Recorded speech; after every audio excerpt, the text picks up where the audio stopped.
டெல்லியில் 2 நாட்கள் நடைபெறும் பாஜக ஆலோசனைக் கூட்டத்தில் புதுச்சேரி அமைச்சர்கள், எம்எல்ஏக்கள், கட்சியின் முக்கிய நிர்வாகிகள் பங்கேற்க உள்ளனர்.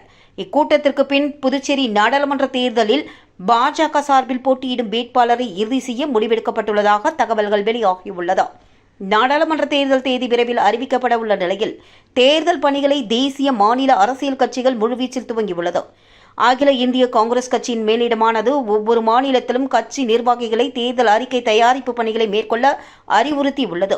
அந்த வகையில் புதுச்சேரி மாநில காங்கிரஸ் கட்சியினர் தேர்தல் அறிக்கை தயாரிக்கும் பணிகளை துவங்கியுள்ளதாக தகவல்கள் வெளியாகி வரும் நிலையில், புதுச்சேரி தொகுதியில் தேஜா கூட்டணியில் பாஜக போட்டியிடுவது கிட்டத்தட்ட உறுதி செய்யப்பட்டுள்ள நிலையில் வேட்பாளர் யார் என்பதில் தொடர் இழுபறி நீடித்து வருகிறது. இது தொடர்பாக அக்கட்சியின் மேலிடம் தீவிர ஆலோசனையில் ஈடுபட்டுள்ளது. இதனிடையே நாடாளுமன்ற தேர்தல் பணிகள் தொடர்பாக பாஜக அனைத்து மாநில நிர்வாகிகளுடன் டெல்லியில் 2 நாட்கள் ஆலோசனை நடத்த உள்ளது.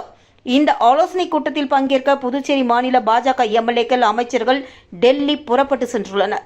அமைச்சர்கள் நமச்சிவாயம், சாய் சரவணகுமார், எம்எல்ஏக்கள் கல்யாணசுந்தரம், ஜான்குமார், அசோக் பாபு, விவிலியன் ரிச்சர்ட், வி.பி. ராமலிங்கம், வெங்கடேசன் மற்றும் கட்சியின் மாநில தலைவரான செல்வகணபதி எம்பி உட்பட முக்கிய நிர்வாகிகள் சிலரும் டெல்லி விரைந்துள்ளனர். அங்கு இன்று காலை துவங்கும் ஆலோசனைக் கூட்டத்தில் அனைவரும் கலந்து கொண்டனர். இக்கூட்டத்தின் முடிவில் கட்சியின் தேசிய தலைவர் ஜே.பி. நட்டா மற்றும் பிரதமர் மோடி, உள்துறை அமைச்சர் அமித்ஷா உட்பட முக்கிய பிரமுகர்களை புதுச்சேரி மாநில பாஜகவினர் சந்தித்து நாடாளுமன்ற தேர்தல் வியூகம், வேட்பாளர் குறித்து இறுதிக்கட்ட ஆலோசனை நடத்த உள்ளதாக கூறப்படுகிறது. இதன் முடிவில் புதுச்சேரிக்கான பாஜக வேட்பாளர் இறுதி செய்யப்பட வாய்ப்புகள் உள்ளது என்றும் அரசியல் வட்டாரங்களில் பரபரப்பை ஏற்படுத்தியுள்ளது.